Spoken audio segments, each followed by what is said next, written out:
औज़ु बिल्लाहि मिनश्शैतानिर्रजीम बिस्मिल्लाहिर्रहमानिर्रहीम।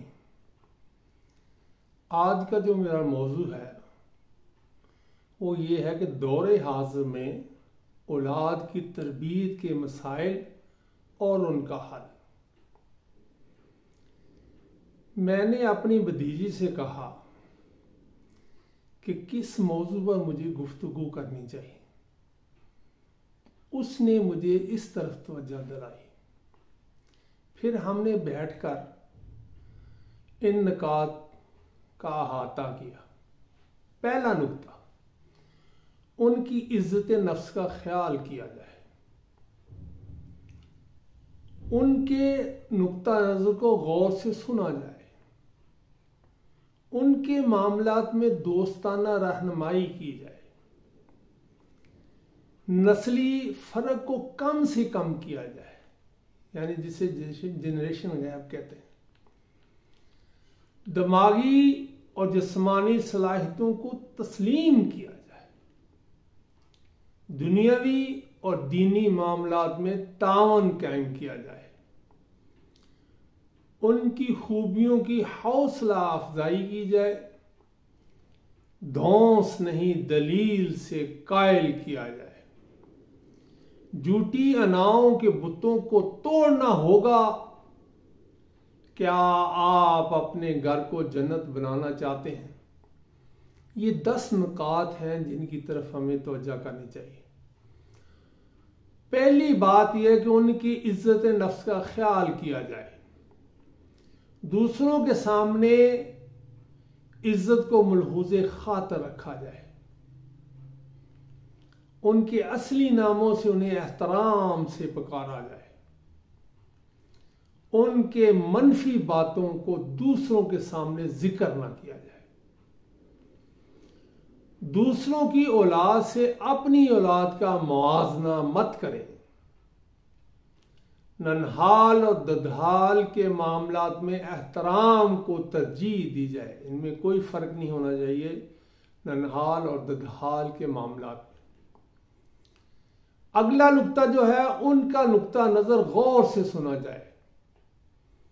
दुनियावी और दीनी और हालात हाजरा के मामलात में उनका नुक्ते नजर की पजीराई की जाए।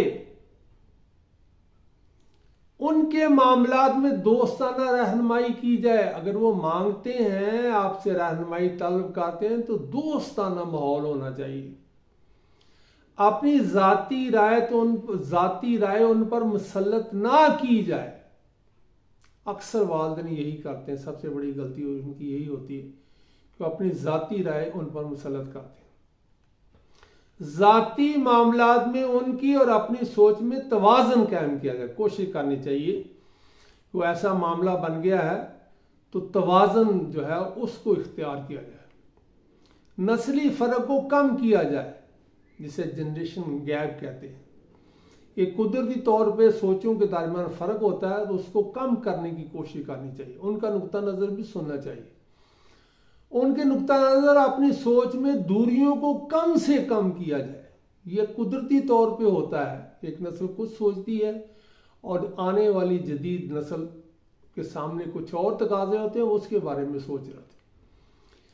यहां घरों में सबसे बड़ी प्रॉब्लम यह होती है कि नई इजादात को अपनाया जाए। अब वालिदैन ने जो चीजें खरीदी हुई हैं वो तर्क करने के लिए तैयार नहीं है और औलाद उसकी जगह नई चीजें इजादात लाना चाहती हैं, तो हम उन्हें नहीं लाने देते। ये तरीकाकार गलत है।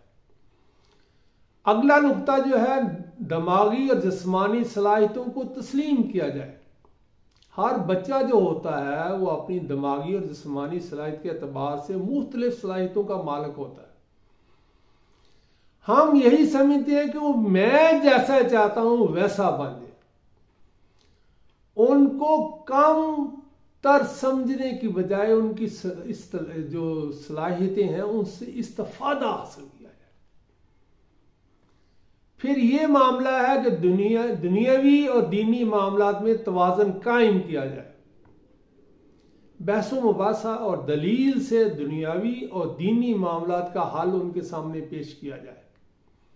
अगर उनकी राय कवी है तो उसको कबूल करने में फराख दिली का मुजाहरा करना चाहिए। हमें ये तर्ज अमल भी इख्तियार करना चाहिए कि अगर वो बात सही कर रहे हैं तो उसको हम तस्लीम करें, खंदा पेशानी से करें, खुले दिल से तस्लीम। अब हमें इस नुक्ते की तरफ भी तवज्जो देनी चाहिए कि उनकी खूबियों की हौसला अफजाई की जाए, उनकी खूबियों को सराहना और नाकामी की सूरत में हौसला अफजाई की जाए, अप्रिशिएट किया जाए। हिम्मत करो यार, हिम्मत बताओ उनकी, ताकि वो खुद फैसला करने की कुव्वत पैदा करें और अपने मामलात का हल तलाश करें, क्योंकि जिंदगी उन्होंने गुजारनी है। इसलिए उनको फ्री हैंड देना चाहिए। उसके ऊपर हर बात के ऊपर निगरान बन के, हुक्मरान बन के नहीं रहना चाहिए, बल्कि फ्री हैंड देना चाहिए। और ये दलील तो बहुत ही कारआमद है, धौंस नहीं दलील से कायल किया जाए। अपने नुक्ता नजर पर हरदर्मी का मुजाहरा करने की बजाय दूसरों के मौक़िफ़ को समझने की कोशिश की जाए और धौंस नहीं दलील से कायल किया जाए। वालिदैन यही कहते हैं, मैंने तुम्हें कह दिया है ये मेरा आखिरी फैसला है। नहीं भाई, इसमें गुंजाइश पैदा करो, औलाद की बात सुनो, अगर वो सही है तो उसको मानने में क्या हर्ज है। और जो आखिरी दो नुक्ते हैं, झूठी अनाओं के बुतों को तोड़ना होगा। मैंने ऐसा कोई बागबान नहीं देखा जो अपना बाग खुद बर्बाद करने पर तुला हो। हम अपनी झूठी अनाओं की वजह से ये सारे काम करते हैं। वालिदैन को ऐसा नहीं करना चाहिए। उनकी ख्वाहिशात का एहतराम करें, उनके फैसले उन्हें करने दें। हमें ये नहीं कहना कि मैं वालिद हूं, मेरा हक ज्यादा है, ये है वो है, ये वास्ते, और मैं मां हूं, मैं तुम्हें दूध नहीं बख्शूंगी। ये सारी ये चक्कर है, इनसे हमें बाज लेना चाहिए। आखिरी सवाल यह है कि आप अपने घर को जन्नत बनाना चाहते हैं? यकीनन हर कोई आदमी अपने घर को जन्नत बनाना चाहता है।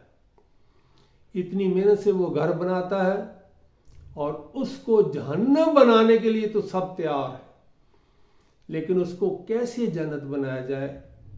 मेरा ख्याल है अगर इन असूलों को हम मद्देनजर रखें तो हमारा घर काफी हद तक पुरसुकून और अच्छा माहौल उसमें होगा, जिसमें बच्चों की तरबियत आसान अंदाज में की जा सकती है। तो वालिदैन से गुजारिश है कि हमें जो है ना अपने इस मामलात की तरफ तवज्जो करनी चाहिए। आप अपने घर को जन्नत बनाना चाहते हैं तो अपनी खामियों को अल्लाह की रजा हासिल करने के लिए उसमें इस्लाह करो। अब मैं चंद चीजें नोट की हैं वो मैं बयान कर रहा हूं। डंडा नहीं प्यार, ये हमें अपनाना चाहिए। हमारे दौर में डंडा होता था, प्यार बिल्कुल नहीं होता था। इसलिए हमारी जो शख्सियत है उसके अंदर सख्ती है, तो हमें अपनी सख्तियों को दूर करना है। गुस्सा नहीं तहम्मुल मजाजी, कोई भी मामला आपके सामने पेश होता है तो गुस्से की हालत में नहीं बल्कि तहम्मुल मजाजी से उसे सुने। ताना नहीं हौसला अफजाई करनी चाहिए। हम ताना ही देते रहते हैं औलाद को, तुमने ये नहीं किया, तुमने ये नहीं किया, बल्कि उनकी हौसला अफजाई करनी चाहिए। धौंस नहीं दलील के हथियारों को इस्तेमाल करके अपनी औलाद के खैर खा बने। हम वालिदैन अपनी औलाद के खैर खा होते हैं, लेकिन अनाओं की वजह से, उसमें अपनी अनाओं से अपने जो है घरौंदे उनसे बाहर निकलते नहीं। क्या आप पका हुआ फल जाया करना चाहते हैं? अगर आपका यही तर्ज अमल हुआ तो आपकी औलाद आपसे दूर हो जाएगी। वो मामला हल किसी और के पास तलाश करेंगे। माजी में जो हमसे ज्यादती और नाइंसाफी हुई उसका अजाला करना चाहिए। तो ये चंद गुजारिशात हैं जो मेरी तवज्जो दिलाई गई, तो मैंने समझा ये हमारे माशरे में ये कमी है। तो खुदा के लिए अपने घरों को जन्नत बनाओ और औलाद की टेंशन में इजाफा ना करो।